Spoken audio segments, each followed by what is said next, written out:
I am very happy with today's verdict.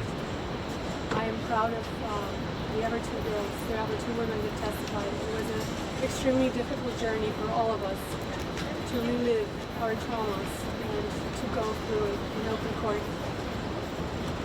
It's a big win for everyone. Harvey Weinstein will be in jail. He was convicted 3 times on very serious crimes. For myself, it's closing of a chapter that caused me a lot of pain throughout my life. And having the prosecutors hear my story, go through all the details with me, and believe me and supporting me was extremely powerful. Not to getting into too many of details, but we don't choose our families. We get to choose our families later on in our lives.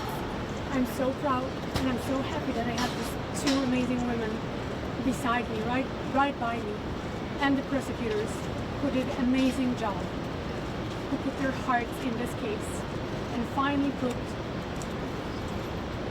the man who deserves to be in jail again for the rest of his life.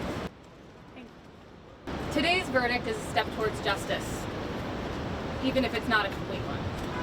The world heard Kaya's testimony that she was just a teenager when Weinstein assaulted her. She came forward with tremendous courage, knowing the odds, knowing the scrutiny, knowing that she was going to have to face aggressive cross-examination, and knowing that telling her story would come at a great personal cost. She testified not just for herself, but to give a voice to countless survivors, especially those who are young, vulnerable, and silenced. That Weinstein will face consequences and stay in jail is a victory for all of the brave women who testified for survivors everywhere. But the legal system doesn't always deliver complete justice. And that's why Kaya's voice and the voice of other survivors remains so essential. She may not have received the verdict that she deserved, but her truth was heard, and it helped bring down a man who believed he was untouchable. As a former prosecutor myself, I knew how hard it is to prove reasonable doubt for a crime that happened almost 20 years ago.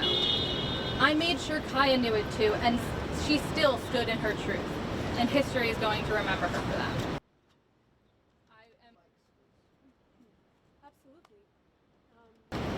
Me testifying in this court is for all the women and all the young survivors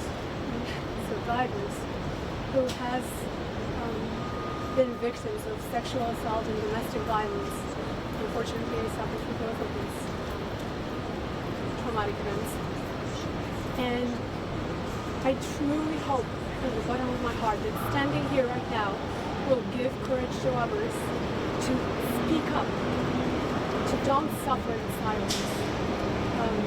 Because suffering and living with a trauma like this without sharing it with other people is like cancer, it can eat you alive. As a psychologist, I have been working with victims and with people who suffer trauma, so from both sides I know how important it is. And that's why right now I am very happy he's convicted, and that's all that matters.